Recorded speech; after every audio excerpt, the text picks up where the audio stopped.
성도 여러분 평안하게 잘 지내셨습니까? 천연왕국 시리즈 24번째 강의 시작하도록 하겠습니다. 여러분 계시록 18장에 보면 아주 이상한 문서가 들어있습니다. 마지막 시대 세계 경제의 수도 바벨론이 거래하는 목록인데요.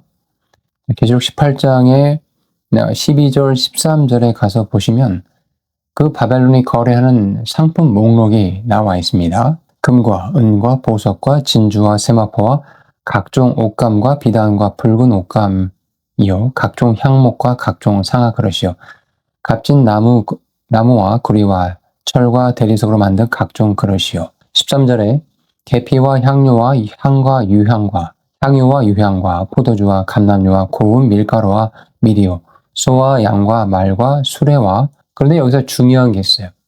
이상한 게 있어요. 뭐냐면 이 거래 목록 중에 마지막 부분에 가서 보시면 종들과 사람의 영혼들이라 이런 말씀이 성경에 기록되어 있습니다.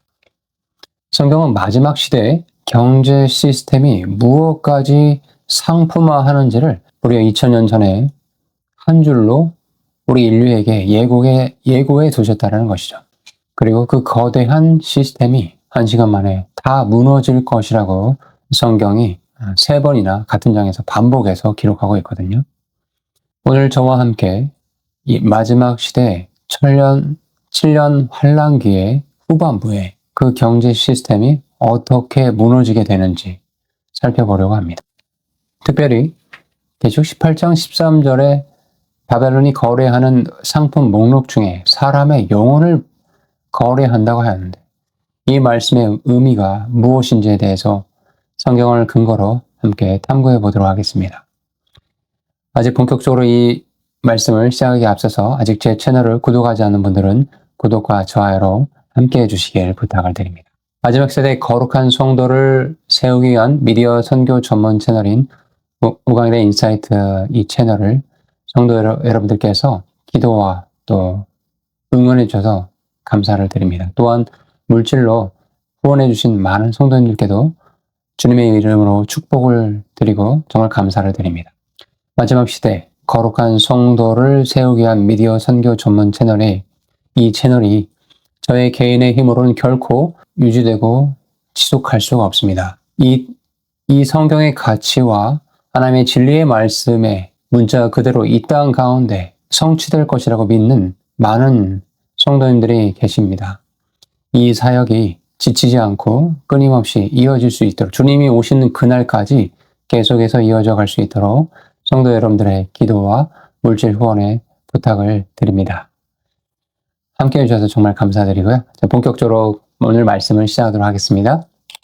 자, 요한계시록 17장과 18장에 보면 바벨론의 멸망에 대해서 성경이 말씀하고 있어요. 먼저 우리가 주목해서 봐야 될 부분은 계시록 17장 5절과 18장 10절의 말씀입니다. 그의 이마에 이름이 기록되었으니 신비라 큰 바벨론이라 땅의 음녀들과 가증한 것들의 어미라 하였더라. 18장 10절도 보시면 큰 성 견고한 성 바벨론이여 한 시간에 내 심판이 이르렀다 하리로다. 자, 요한계시록 17장에서는 바벨론의 이마에 신비라는 수식어가 붙어있는 모습을 우리는 보게 됩니다. 그리고 그 모습은 짐승을 탄 음녀의 여인의 모습으로 등장하고 있어요. 자, 그 반면에 계시록 18장에서는 바벨론에는 신비라는 단어가 사라지고 오직 큰 성, 견고한 성이라는 그 표현이 성경에서 기록하고 있는 것을 우리가 보게 됩니다. 하나는 베일에 쌓인 영적인 실체를 말하고 있는 것이고 다른 하나는 눈에 보이는 도시적 실체를 가리키는 신호인 것이죠. 자, 그런데 이 바벨론이 누구의 손에 무너지게 되는가? 계시록 17장 16절의 말씀에 가서 보시면 내가 본 바 이 열불과 짐승은 음녀를 미워하여 망하게 하였고 벌거벗게 하고 그의 살을 먹고 불로 아주 사르리라. 자, 17장의 음녀는 짐승과 열왕의 손에 파괴가 됩니다.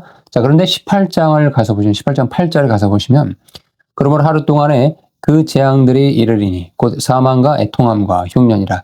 그가 또한 불에 살라지리니 그를 심판하시는 주 하나님은 강하신 자심이니라. 알렐루야. 자, 18장에서는 그 큰 성 바벨론이 하나님께서 직접 정책적인 심판으로 그 성을 불태우신다라는 것을 우리가 보게 되거든요. 그러니까 파괴의 주체가 다르다라는 것을 우리가 보게 되죠. 그리고 세상의 반응도 정반대입니다.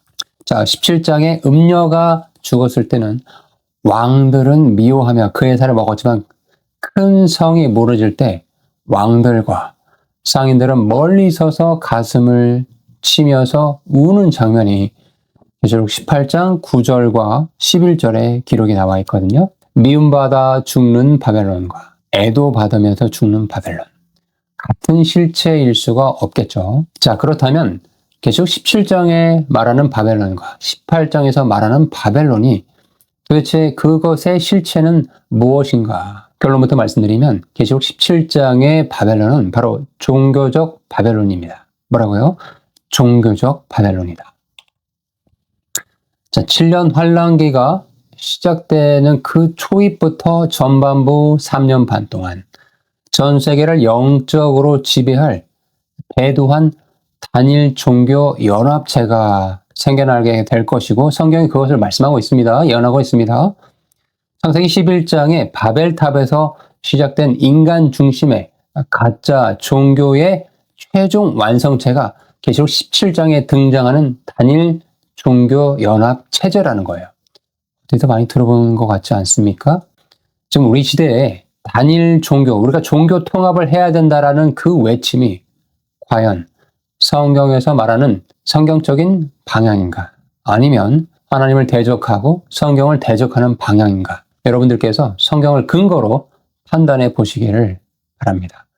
눈이 있는 자, 지혜가 있는 자는 제가 지금 무슨 말을 하는지 잘 알아듣고 성경에 무슨 기록을 적어 놓으신 것인지를 보실 거라고 믿습니다. 자, 계시록 17장에 음녀가 등장하죠. 근데 그 음녀가 짐승을 어떻게 하고 있습니까? 타고 있어요. 17장 3절에 가서 보시면 곧 성령으로 나를 데리고 광야로 가니라. 내가 보니 여자가 붉은 빛 짐승을 탔는데 그 짐승의 몸에 하나님을 모독하는 이름들이 가득하고 7머리가 10뿔이 있으며.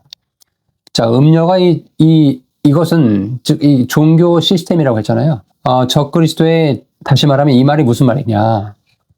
단일 종교 체제가 적그리스도의 정치 권력을 등에 입고 또 그 권력이 종교의 영향력을 이용해서 서로 공생의 관계를 하는 것으로 지금 성경이 묘사하고 예언해주고 있는 것입니다. 그런데 이 음녀가 어떤 존재냐?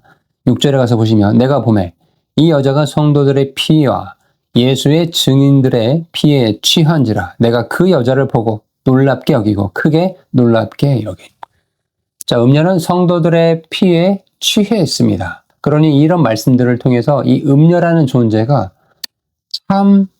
참된 신자들을 핍박하는 그런 단일 종교 체제일 수밖에 없다는 것을 또 한 번 우리가 생각해 보게 되는 대목이 되죠. 단일 종교 체제인 음녀와 적그리스도를 기반한 종교 정치 체제가 연합된 둘의 공생 관계가 영원할 것 같았지만, 그런데 환란기 중반쯤에 소름 돋는 배신이 일어나게 됩니다. 정치 권력을 완전히 장악한 적그리스도에게 이제 종교 파트너는 거추장스러운 존재에 지나지 않게 돼요. 적그리스도는 7년 환란기 한 중반부 3년 반이 지난 그 시점에 42달 지난 그 시점에 자기 스스로 자신이 하나님이라 선포하며 어제까지 공생관계로 타고 있었던 그 음녀를 찢어 불태워버립니다. 종교를 이용하고 그것을 다 쓰면 버려버리는 것. 이것이 권력이 종교를 대하는 영원한 문법입니다.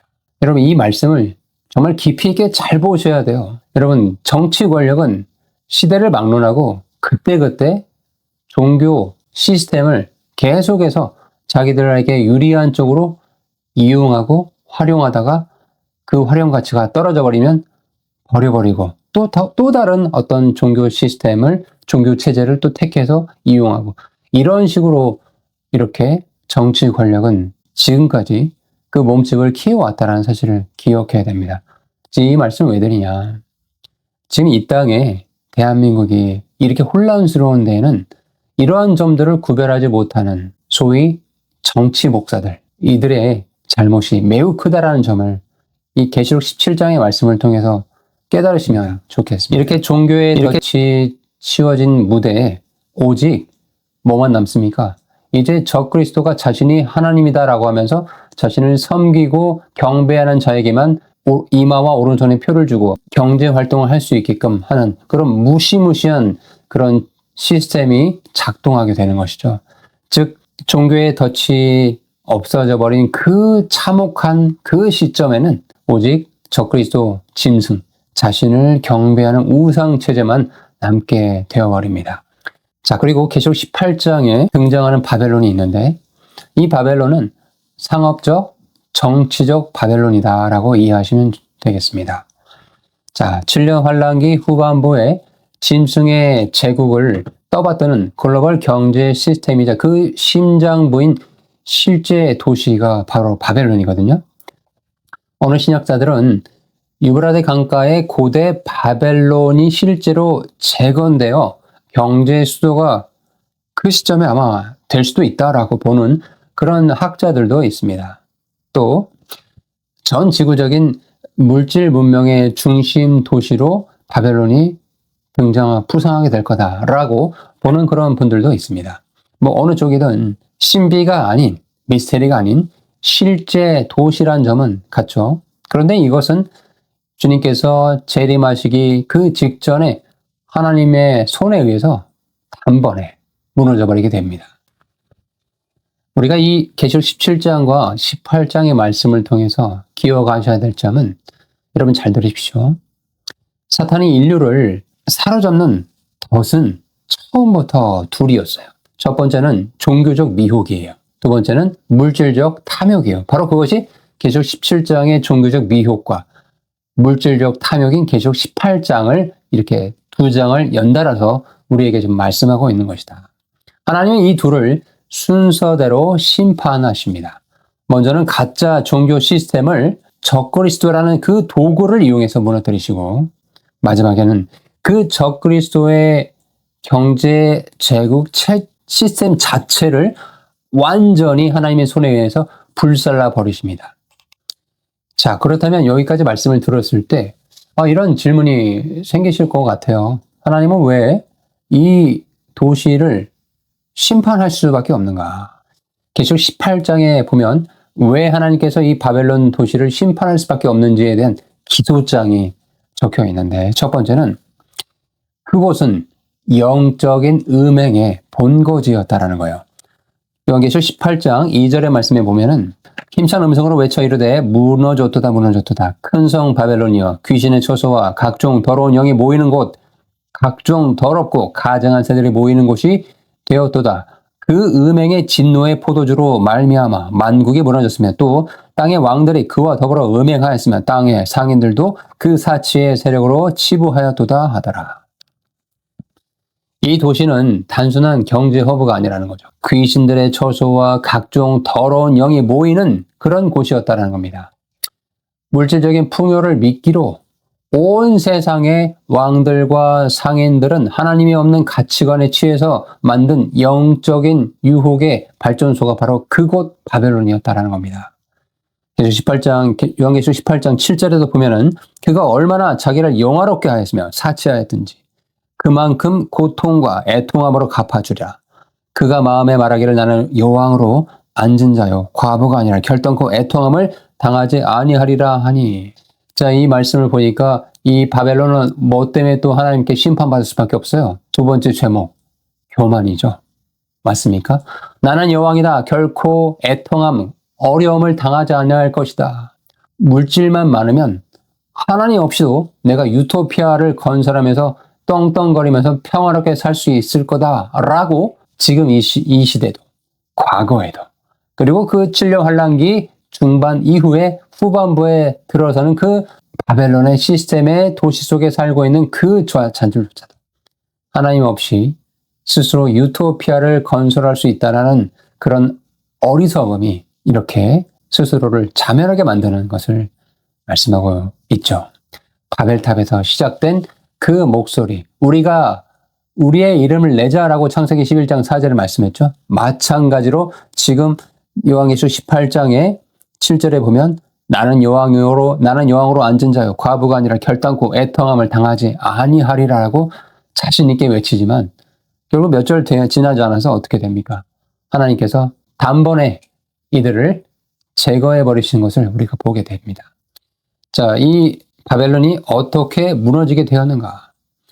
요한계시록 18장 10절에 그의 고통을 무서워하며 멀리 서서 이르되 화이또다 화이또다 큰 성 견고한 성 바벨론이여 한 시간에 내 심판이 이르렀다 하리로다. 자, 17절도 볼까요? 그러한 부가 한 시간에 망하였도다. 모든 선장과 각 절을 다니는 선객들과 선원들과 바다에 일하는 자들이 멀리 서서 애통하고 있어요. 또 19절도 가서 보시면 띠끌을 자기 머리에 뿌리고 울며 애통하며 외쳐 이르되 화이또다 화이또다 이 큰 성이여 바다에서 배부리는 모든 자들이 너의 보배로운 상품으로 치부하였더니 한 시간에 망하였도다. 여러분, 인간이 만든 유토피아, 온갖 물질로 치장하였지만 하나님께서 이것을 제거하시는데 딱 한 시간이면 충분하셨다라는 거예요.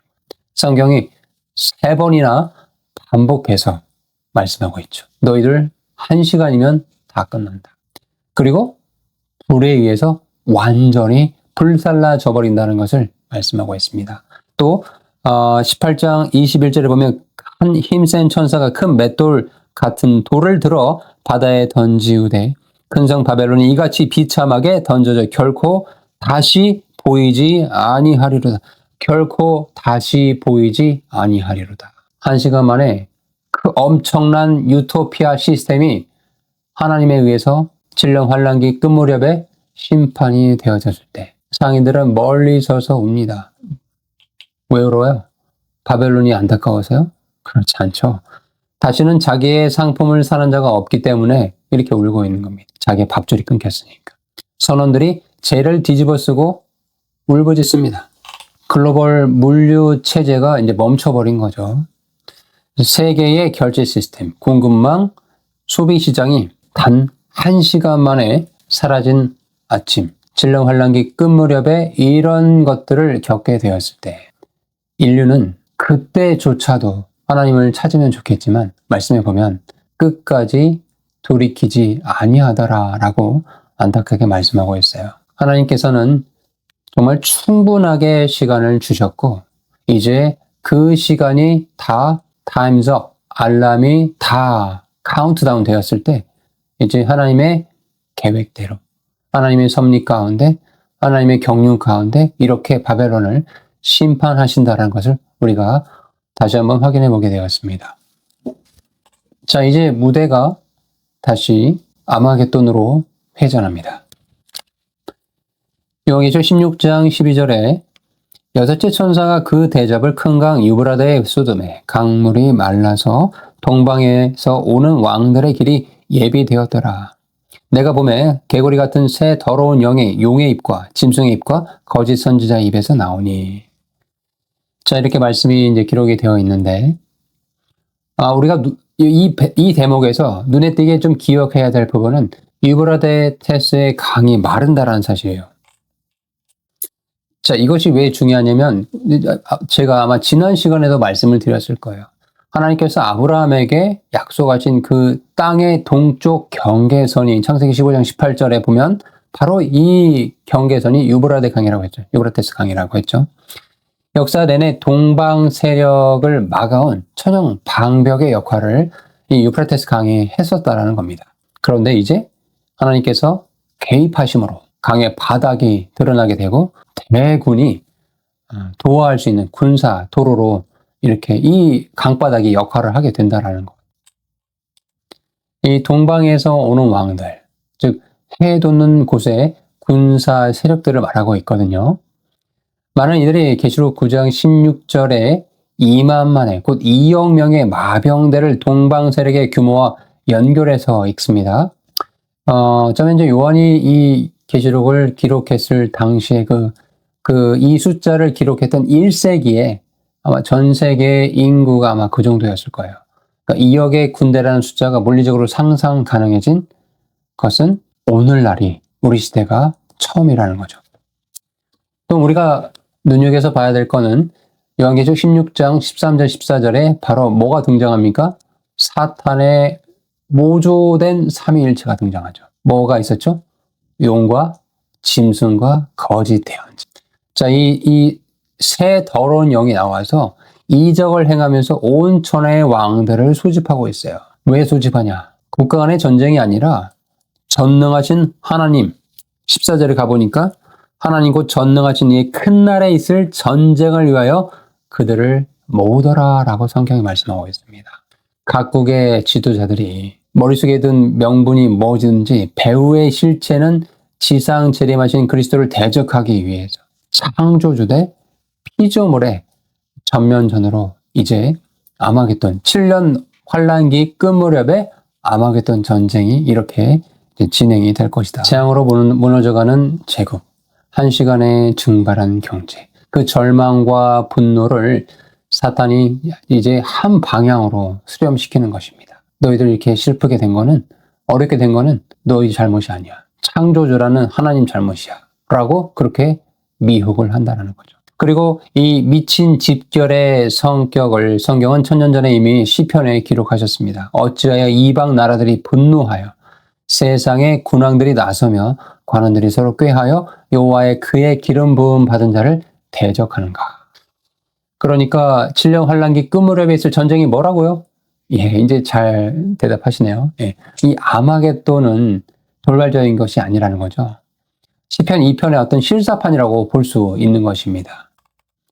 자, 이제 이 온 천하의 군대가 히브리어로 아마겟돈, 무기또 언덕 일대로 모이게 됩니다.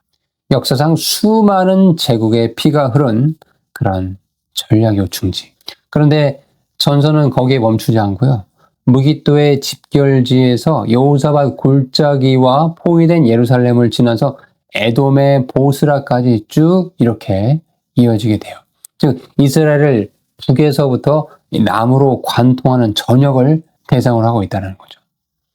자, 계시록 14장 20절에 말한 피가 말굴레까지 1600 스타디온, 약 300km는 과장이 아니라 그 전선 회랑의 실측 좌표로 우리가 보는 것이 타당해 보인다. 그리고 이제 하늘이 열리죠. 계시록 19장이죠.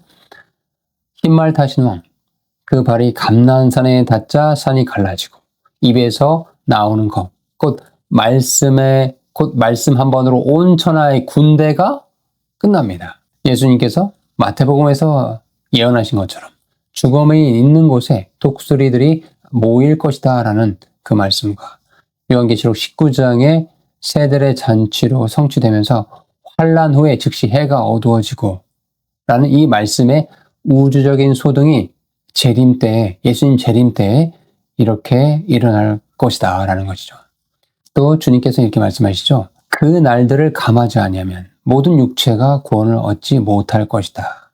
즉 재림은 심판이면서도 동시에 인류를 절멸해서 건지시는 구조작전이다 라는 것을 또 한 번 이 심판 중에서도 하나님의 사랑에 대해서 우리가 생각해 보게 되는 대목입니다.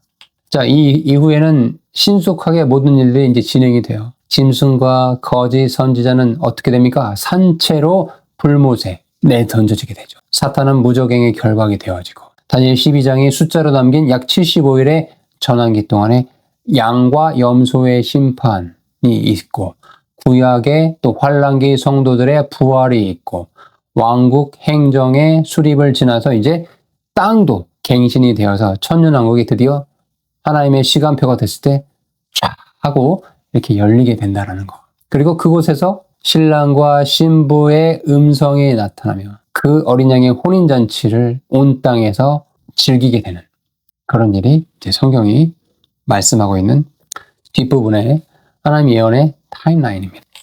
자, 우리가 이제 이 바벨론에 관련된 이 스토리를 쭉 보면서 제가 오늘 강의 초반에 바벨론에서는 사람의 영혼도 상품으로 판매를 하더라. 과연 이것이 어떤 의미일까에 대해서 말씀을 나눈다고 했는데 계시록 17장과 18장에 등장하는 이 바벨론은 물론 미래의 어느 시점, 정확히 말하면 7년 환란기 이 후반부 3년 반 그 시점에 아마 등장할 것으로 우리가 예상이 되어지는데, 그럼 오늘을 살고 있는 우리에게 이 말씀을 어떻게 적용하고 또 우리의 삶을 점검해 볼 것인가. 이 첫 번째 음료, 종교 시스템이라고 했잖아요. 종교 통합의 시스템. 여러분, 이것이 하루아침에 오늘 갑자기 하고 짠 나타나는 것일까요? 십자가가 없는 종교, 권력을 등에 올라탄 교회들, 복음 대신에 번영과 또 자기들의 세를 과시하는 그런 것들을 쫓고 있는 모습들. 우리가 지금 우리 시대에 보고 있는 교회들 가운데 과연 I will build my church, 예수님께서 내가 내 교회를 세우리니 라고 말씀하셨을 때 예수님의 그 본질, 말씀하신 그 본질의 정체성을 잘 실현하고 있는 교회가 과연 몇이나 될까요? 제가 지금 방금 말씀드린 권력의 어느 한쪽 편을 들면서 정치 권력에 기대서 사람들을 끌어모으려고 하는 그런 악한 자들도 있고, 또 십자가 없이 우리가 모두 하나님을 향해서 달려가고 있다, 종교 통합을 외치는 자들도 있고, 내가 세상에서 성공하고 돈 많이 벌고 건강한 것이 그것이 복받고 참된 믿음의 삶이다라고 번영의 복음만 외치는 자들도 있고, 이 밖에 수많은 우리를 미혹하는 많은 사이비, 이단, 또 건강하지 못한 그런 교회들까지 이 땅에 지금 우리 두 눈앞에 보고 있는 현실을 보게 됩니다. 여러분, 이런 모든 것들이 계시록 17장에 말씀하고 있는 음녀의 유전자라고 저는 생각해요. 교회가 적그리스도 정치 시스템의 등에 올라가려고 하는 순간에, 정치 권력의 등에 올라타려고 하는 그 순간에 잠시 뭔가 잘 되는 것처럼 느껴질 수 있지만 결국에는 언젠가 그 짐승의 이빨에 물려서 자기도 갈기갈기 찢어져 버리고 없어지게 된다는 것을 성경이 지금 무섭게 말씀하고 있다. 이 점을 우리가 잘 깨달음을 얻으시기 바라요. 이해하고 깨달음을 얻으시기 바랍니다. 나의 신앙은, 저와 여러분이 섬기고 있는 교회는 정말 십자가 위에 서 있습니까? 복음의 본질 위에 서 있습니까? 아니면 권력과 세상의 유행과 번영에 치우쳐 있습니까? 두 번째, 이 상품의 목록을 보면 인간의 영혼, 사람의 영혼을 사고 파는 상품으로 전락해버린 그 바벨론을 보게 될 거다라고 말씀하셨는데, 우리 시대에 사람의 가치가 연봉이나 팔로우수, 또 소비력, 데이터로 환산되는 시대를 우리가 지금 사실은 보고 있는 거예요. 여러분, 교회에 새로운 성도들이 옵니다. 그런데 솔직하게 얘기해서 그 사람의 외모를 안 봅니까? 그 사람의 직업을 안 봅니까? 그 사람의 명예와 재산을 안 봅니까? 이 제 질문에 당당하게 대답할 수 있는 사람이 과연 몇이나 될까요?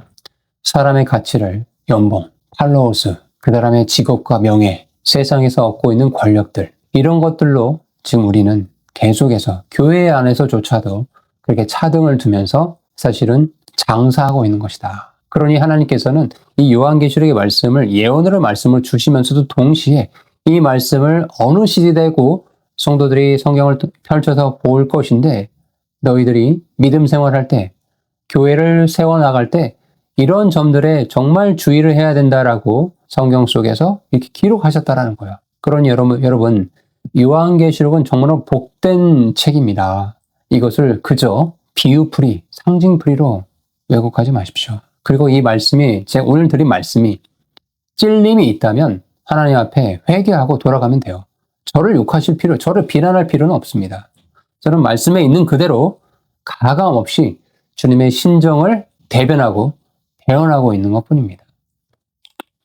하나님께서는 이 일들을 쭉 지켜보면서 자신의 자녀들에게 또 마지막 구주의 신호를 보내고 계세요. 요한계시록 18장 4절의 말씀입니다.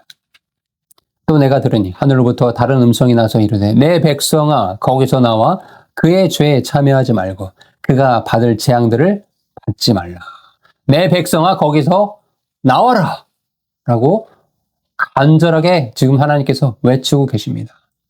몸은 세상에 살아도 우리의 마음의 시민권은 어디 있습니까? 우리의 신앙의 가치관은 어디 있습니까? 하늘에 있다라는 거예요. 세상의 바벨론의 가치관에 내가 현혹되고 있느냐? 거기에 심취하고 있으면서 미혹되어 있으면서 깨닫지 못하고 있느냐를 주님께서 돌아보라고, 내 백성아 그곳에서 나오라라고 간절하게 외치고 있다는 사실을 기억하시면 좋겠습니다. 정리합니다. 마지막 시대의 세계는 두 바벨론의 흥황으로 요약이 돼요. 종교의 덫은 권력의 배신으로, 물질의 덫은 하나님의 불로 심판되고 끝나버립니다. 유브라테스 강이 마르고 동방의 왕들이 건너고 새 개구리가 온 천하를 무기토로 모으지만 그 모든 것의 결말은 어떻습니까? 시편 2편의 말씀처럼 이미 하나님께서 이 모든 것들을 다 알고 계시고 어떻게 결론 지을지까지 결말을 이미 우리에게 알려주시고 보여주시고 있다는 사실이에요. 바벨론은 한 시간 만에 다 무너져 버릴 것입니다. 그러나 하나님의 토성은, 하나님의 도시는 영원히 섭니다. 세상에는 결국 딱 두 도시뿐밖에 없어요. 바벨론에 살 것이냐, 아니면 하늘로부터 내려오는 거룩한 도시, 새 예루살렘, 하나님의 도시, 그 시민권으로 살 것이냐. 저와 여러분이 하늘의 시민권을 가진 그런 하나님의 자녀들이라고 한다면 이제 더 이상 바벨론의 미혹에 우리의 마음과 시간을 빼앗기지 마시고 영원한 하나님의 나라, 하늘의 시민권에 더 우리의 시간을 기울이고 마음을 쏟고 어떻게 하면 그 하늘의 시민권에 해당하는 그런 사람으로 이 땅 가운데 삶을 살 것인가를 정말 곰곰이 진지하게 생각해 보면서 또 한 주간 그렇게 거룩하고 감사하게 살아가는 저와 여러분이 되기를 간절하게 소망합니다.